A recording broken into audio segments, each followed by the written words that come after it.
প্রিয় শ্রোতা বন্ধুরা, আশা করি সবাই ভালো আছেন। আজকের গল্প নাগাল।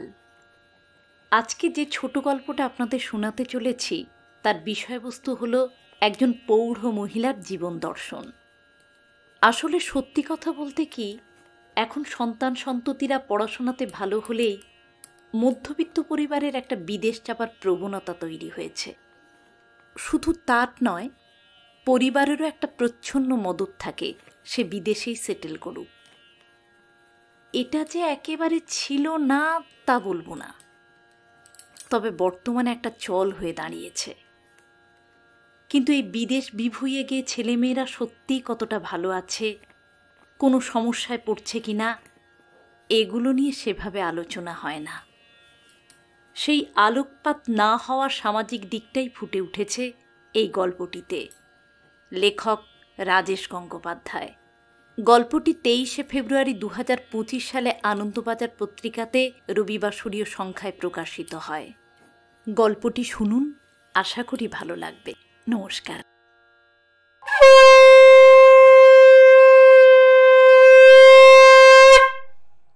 সন্ধে হয়ে আসার এই সময়টায় মন ভারী হয়ে আসে, কেন জানেন না উর্মিমালা? বিকেলের দিকে দিনের তাত কমে এলে তিনি এক কাপ চা নিয়ে বারান্দায় রাখা চেয়ারটায় এসে বসেন।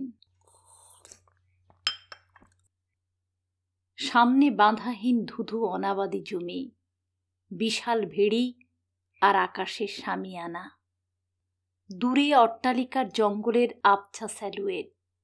অদূর ভবিষ্যতে এই চিহ্নটুকুও হয়তো থাকবে না। নগরায়নের খপ্পরে পড়ে সব হারিয়ে যাবে।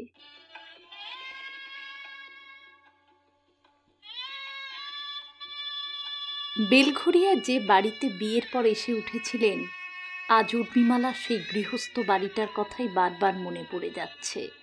বয়স হলে যেভাবে স্মৃতিচারণের ঝোঁক আসে সেভাবেই।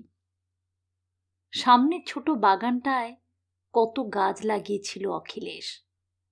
গন্ধরাজ লেবুর গাছটায় যে লেবু হতো, তীব্র গরমের দিনে জল দেয়া ভাত সেই লেবুর রস দিয়ে মাখলে বাইরে থেকেও সুঘ্রাণ পাওয়া যেত।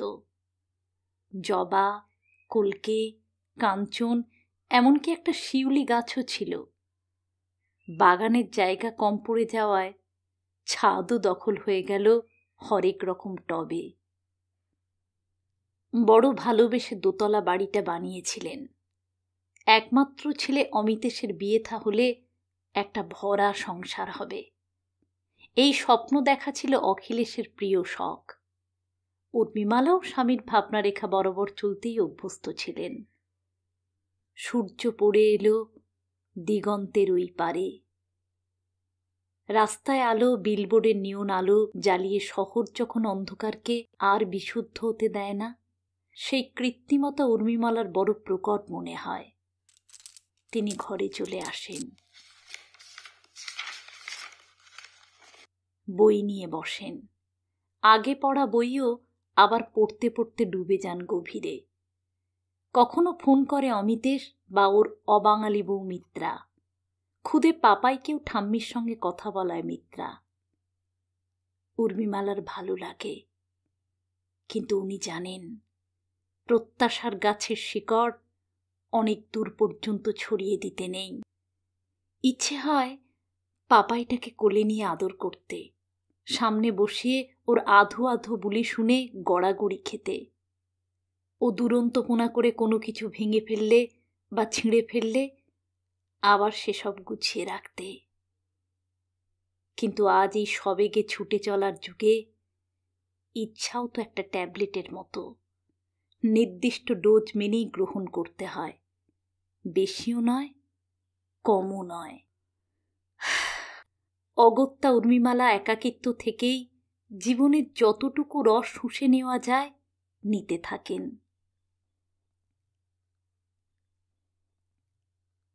দাদা, এখান থেকে চলে যাওয়ার ডিসিশনটা ঠিক নয়। ব্রন অ্যান্ড ব্রট আপ এখানে, সেখান থেকে একটা অনাত্মীয় পরিবেশে গিয়ে এই বয়সে মানিয়ে নিতে পারবে? রাত বিরেতে কোনো প্রয়োজন হলে কাকে পাবে? প্রবীর কাতর কণ্ঠে বলেছিল কথাগুলো। দাদা আর বৌদি মাঝরাতে ফোন করলে তুই তোর বাহন নিয়ে উপস্থিত না হয়ে থাকতে পারবি? অখিলেশ স্মিত হাসিতে এ কথা বলে প্রবীরকে থামিয়ে দিতেন। বাড়ি বিক্রি হওয়ার পর চলে যেতে সপ্তাহখানেক সময় নিয়েছিলেন অখিলেশ। বাগানের গাছগুলোর মধ্যে এমনভাবে গিয়ে দাঁড়িয়ে থাকতেন, বোঝা যেত ভেতর থেকে প্রকাণ্ড একটা মন খারাপের পাহাড় ঠেলে বেরিয়ে আসতে চাইছে, আর প্রাণপণে তাকে রুখতে চাইছেন অবসরপ্রাপ্ত অধ্যাপক নির্বিবাদী মানুষটি। যাওয়ার আগের দিন রাতে উর্মিমালাকে বলেছিলেন, কেন চলে যাচ্ছি একবারও প্রশ্ন করলে না তো? উর্মিমালা উত্তরে বলেছিলেন, আজ পর্যন্ত তোমার সব সিদ্ধান্তই সহমত পোষণ করেছি, আজও তাই করছি। কি আর জিজ্ঞাসা করব? নিশ্চয়ই কোনো প্রয়োজন আছে। বাবাই এ বাড়িতে কোনোদিন থাকতে আসবে না, অতিথির মতো আসবে আবার চলে যাবে। সারা পাড়ার লোক তোমাকে আর আমাকে জিজ্ঞাসা করবে, বাবাই কবে আসবে? ফোন টোন করে নাকি সেটাও কমিয়ে দিয়েছে? ওরা এই প্রশ্নগুলো করবে কেন জানো? কারণ আমি অমিতেশকে পাড়ার ছেলেদের সঙ্গে কোনোদিন বৃষ্টিতে ফুটবল খেলতে দিইনি, সবার সঙ্গে মিলে সরস্বতী পুজো করার মজাও ও পায়নি, পেয়ারা বা কদবেল চুরি করে খাওয়ার অ্যাডভেঞ্চারও ওর অজানা। আর এর ফলে একজন কমপ্লিট হিউম্যান বিইং হয়ে উঠতে পারেনি। প্রকৃতির সঙ্গেই যে নারীর যোগাযোগ নেই, বাবা মার প্রতি সে তো উদাসীন হবেই। এ আমারই অযোগ্যতা। যেখানে যাচ্ছি ওখানে কেউ কারোর খোঁজ রাখে না। তুমি আর আমি জাস্ট একটা নাম্বার, 14C 3/2। আমাদের যে কোনো প্রয়োজন, শরীর খারাপ ইত্যাদির জন্য লোক হাজির, শুধু মাস কেটে রেজিস্টার করে রাখতে হবে টাকা দিয়ে। অখিলেশকে সেদিন যেন বলায় পেয়েছিল। উর্মিমালা বলেন, ঠিক আছে, সে দেখা যাবে, এখন তুমি একটু ঘুমাও। অখিলেশ সে রাতে ঘুমোতে পারেননি। উর্মিমালা জানেন অখিলেশ যে কারণটা বলতে চায়নি তা হলো ইস্টার্ন বাইপাসের ধারে ফ্ল্যাট হলে পাপাই এয়ারপোর্ট থেকে কম ধকলে পৌঁছাতে পারবে, অবশ্য যদি কখনো আসে। পুরনো পাড়ার রায়বাবু চাঁচা ছোলা কথা বলার জন্য কুখ্যাত ছিলেন। অখিলেশকে দেখা হলেই বলতেন, ছেলে তো বিদেশে চলে গেল ভায়া, এবার 1,3 টাকা সরিয়ে রাখুন। অখিলেশ জিজ্ঞাসু দৃষ্টিতে তাকালে রায়বাবু ব্যাখ্যা দিতেন, বাপ মা গত হলেই তো ছেলে আর চট করে এসে পৌঁছতে পারবে না। P7 ডেড বডি রাখতে হবে না, তার ব্যবস্থা তো আপনাকেই করে যেতে হবে নাকি? অখিলেশ হেসে ফেলতেন, রায়বাবুও। কিন্তু দুই বৃদ্ধের নির্মল হাসির ভেতরেও কি একটা বিষণ্ণতা ছিল, উর্মিমালা বুঝতেন। জন্মের মাটি থেকে বিচ্ছিন্ন করে গাছকে অন্য মাটিতে বাঁচানো সম্ভব নয়। অখিলেশ এখানে সবচেয়ে বেশি মিস করতেন রোজ নিজে হাতে বাজার করা। গোটা বাজার ঢুঁড়ে বেছে মনের মতো জিনিস কিনে বাজার থেকে ফিরতেন তিনি। এখানে 3 তলা থেকে ঝুলিয়ে রাখা দড়ি ব্যাগ, পরিমাণ বললে ভ্যান রিকশার আনাজ বিক্রেতা ব্যাগ ভরে দেবে, ব্যাগ উঠে যাবে, আবার সেই ব্যাগেই দাম নামিয়ে দিতে হবে, যেন শুধু খাওয়ার জন্যেই রাঁধা। তাছাড়া অখিলেশের বাগান বিলাসও ব্যালকানির টপকটায় যেন মিট ছিল না। অমিতেশের আশা কমে গিয়েছিল। সেবার মিত্রার ডেলিভারি হবে। অখিলেশ উর্মিমালা যাবেন, সব ঠিকঠাক। হঠাৎ ধরা পড়ল উর্মিমালার গলব্লাডারে স্টোন হয়েছে, অপারেশন করাতে হবে ইমিডিয়েটলি। ফ্লাইটের টিকিট ক্যান্সেল করতে বাধ্য হলেন অখিলেশ। অনেকদিন পর অখিলেশ ছেলেকে বলেছিলেন, পাপায়ের মুখে ভাতের কথা কিছু ভেবেছিস? অমিতেশ হেসেছিল, ও বাবা, একই দিনে আমার আর মিত্রার ছুটি ইম্পসিবল। তোমরা না হয় একবার এসো না, একটা গেট টুগেদার হয়ে যাবে। অখিলেশ বুঝেছিলেন টান আলগা হয়ে গেছে। সেদিন রাতে খেতে বসে উর্মিমালাকে বলেছিলেন, জানো উর্মি, শিক্ষক হিসেবে আমি সফল হলেও বাবা হিসেবে চূড়ান্ত ব্যর্থ। কথাগুলো হাহাকারের মতো শুনিয়েছিল। ও পাড়া থেকে কেউ মাঝে মধ্যে এলে অখিলের শিশুর মতো উৎসাহী হয়ে উঠতেন। উর্মিমালা ভাবতেন বাড়ি ছেড়ে আসা ভুল হয়ে গিয়েছে, তার সংশোধন করা যাবে না। যেদিন অখিলেশ মারা গেলেন সেদিনও সকাল থেকে সব স্বাভাবিকই ছিল। পেনশন তুলে ব্যাংক থেকে ফিরতে একটু দেরি হয়েছিল। দুপুরে খাওয়া দাওয়া করে একটু গড়িয়ে নিচ্ছিলেন অখিলেশ। সন্ধে হয়ে যাবার পরও উঠছেন না দেখে উর্মিমালা ডাকতে গিয়ে গায়ে হাত দিয়ে চমকে উঠেছিলেন। বিজ্ঞানের অবসরপ্রাপ্ত শিক্ষিকা বুঝেই নিয়েছিলেন অখিলেশ আর নেই।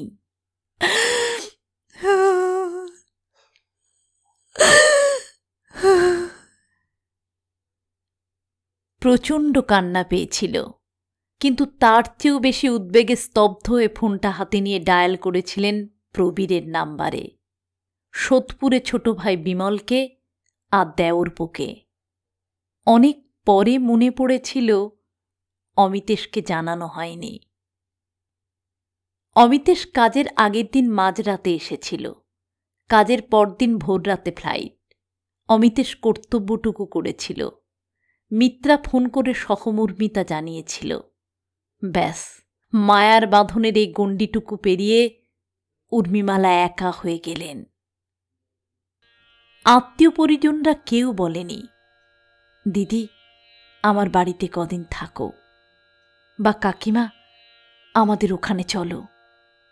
উর্মিমালা প্রত্যাশাও করেননি। নিজের ছেলেই যখন সবকিছু থেকে অনেক দূরে, তখন আর কার ওপর কি প্রত্যাশা থাকতে পারে?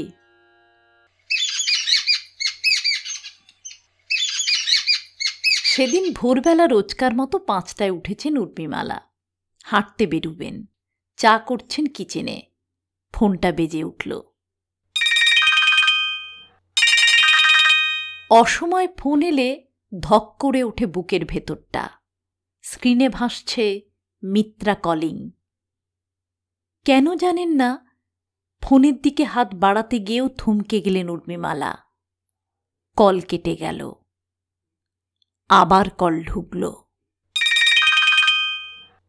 মিত্রা, বলো। মা!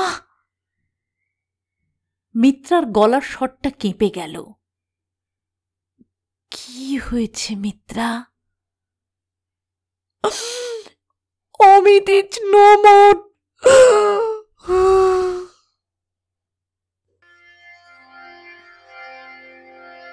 এরপর কি কোনো কথা থাকে? একজন মা তার ছেলে নো মোর শুনে কি প্রতিক্রিয়া দেবেন? ফোনটা হাত থেকে পড়েই যাচ্ছিল। কোনো ক্রমে ধরলেন, কিন্তু কলটা কেটে গেল। উর্মিমালা রিং ব্যাক করলেন সঙ্গে সঙ্গে, কিন্তু এঙ্গেজড আসছে। কিছুতেই কানেক্ট করতে পারছেন না। স্মৃতিরা হই হই করে ছুটে আসছে চোখের জল হয়ে। এক জীবনে সব ধকল পেরিয়ে যাওয়ার জন্য কতখানি শক্তির প্রয়োজন উর্মিমালার জানা নেই। এক অতিকায় শূন্যের ভেতর তাকে যেন কেউ বসিয়ে রেখে গেল। এ অনন্ত প্রতীক্ষার শেষে কি আছে তিনি জানেন না।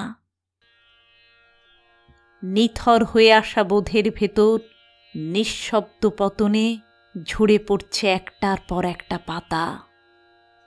গাছের তো দুঃখ প্রকাশের উপাচার নেই। প্রবেশ শুনেই সঙ্গে যেতে রাজি হয়েছিল, কিন্তু ভিসা সমস্যায় হয়ে উঠল না। ৭৩ বছরের বৃদ্ধা একাই চললেন মৃত সন্তানকে দেখতে। জীবন কখন যে কোন অনভিপ্রেত সামনে এনে উপস্থিত করবে এবং তাকে এড়িয়ে যাওয়া যাবে না কিছুতেই, এ নিয়ে আগাম ধারণা থাকে না বলেই আমাদের বিদ্ধ হতে হয়। অনুপেক্ষণীয় ক্ষরণের কাছে নিঃশর্ত সমর্পণ ছাড়া উপায়ান্তর থাকে না। উর্মিমালার দুচোখ থেকে গাল বেয়ে নামছে আজীবন অশ্রু সম্বল। পাশের সিটের একটি অল্পবয়সী ছেলে কথায় কথায় উর্মিমালাকে সঙ্গ দিলেন গোটা যাত্রাপথ। হিথ্রো এয়ারপোর্টে যখন নামলেন, ছেলেটিই বলল, আমি আপনাকে পৌঁছে দেব? উর্মিমালা বললেন, তাহলে তো উপকারই হয়, কিন্তু তোমার অসুবিধা হবে না তো? ছেলেটি হেসে মাথা নাড়ল, তার কোনো অসুবিধে নেই। অমিতেশ যেন ঘুমিয়ে আছে, ডাকলেই উঠে পড়বে। দীর্ঘদিন সেভাবে যোগাযোগ নেই। প্রবাসী হওয়ার পর থেকেই অচেনা মানুষ হয়ে গেছে। বাবা মায়ের প্রয়োজন ফুরিয়েছে জীবনে, কোনো ক্রমে একটা বাৎসরিক ডু মারা। এসব কিছু মর্মভেদী শোকের সামনে খড়কুটোর মতো ভেসে গেল। আর মা বলে ডাকবে না তার আত্মজ।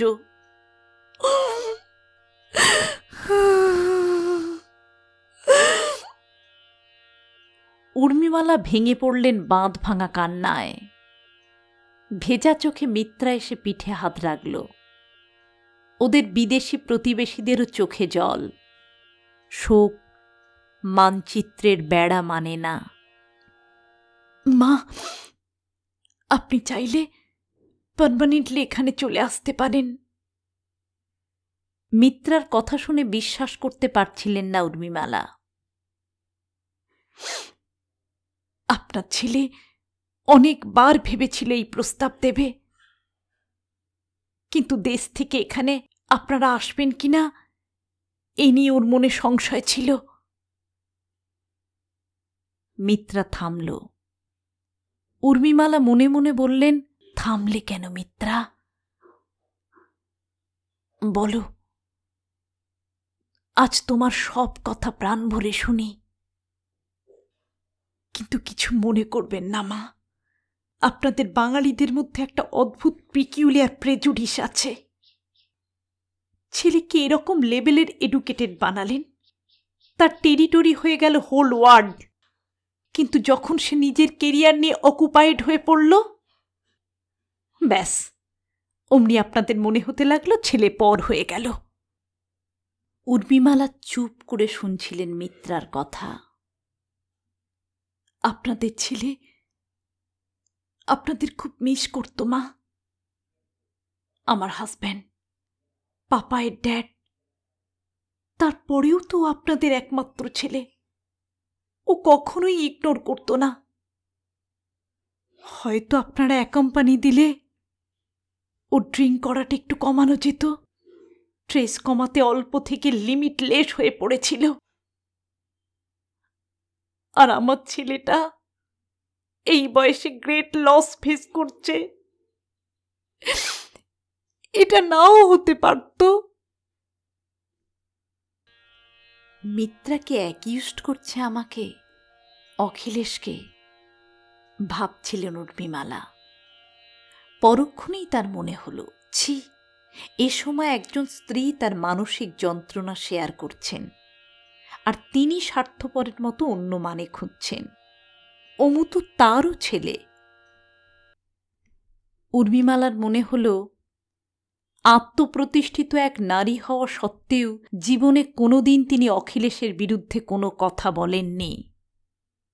আজ বুঝতে পারছেন কয়েকটি ক্ষেত্রে বলা উচিত ছিল।